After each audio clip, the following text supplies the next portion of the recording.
Anong mamatay na? Ang baho! Disgusting! Dito, lalaki. Dito, bakla. Dito, lolo. Siyempre malaki. At dito na dito. Dito. Hi, ganda. Nagkaisiwa ng hangin. Naglalaro sila.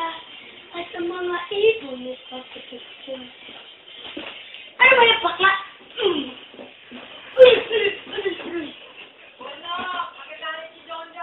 Ikaw talaga lang. Ha? Wow. Ang ganda ng suntok mo nun, ha? Nagpaalam na kami. Yeah. Halika dito. Halika dito.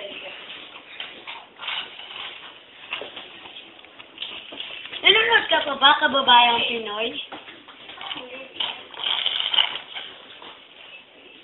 Nanonood ka pa pala. Gusto mo pa gumawa pa kami talagang maraming. Marami?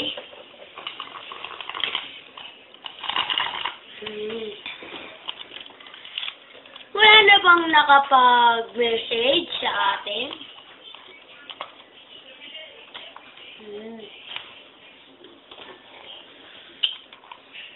At, alam niyo ba, may nakukuha na pabo sa Anita. Kasi alam mo ako ngayon, binuksan yung pabong, ulitin ko nga. Alam niyo ba, may nakukuha sa pabo na Anita. Alam mo kasi, inoperahan yung pabo na pagkabukas, may nakitang batang itim, yung pala pinalabas sa TV ay isang negrita. Anita, negrita. Akala mo kung bakit sinabi ko si Anita. Kasi may isa akong kaibigan sa kinder hanggang grade 5 kaklase ko. O sige, Anita. Anita, negrita. Diba alam nyo Anita? Bait rin nila Anito, diba? Anito, Anito espiritu na niniwalang yung mga unang Pilipino. Diba? Galing ko gumawa. Ano pa kaya? Kung ikaw, wala nang maisip. Kasi kamukha mo si Christy Isip. Ano pa kaya? Ano pa kaya?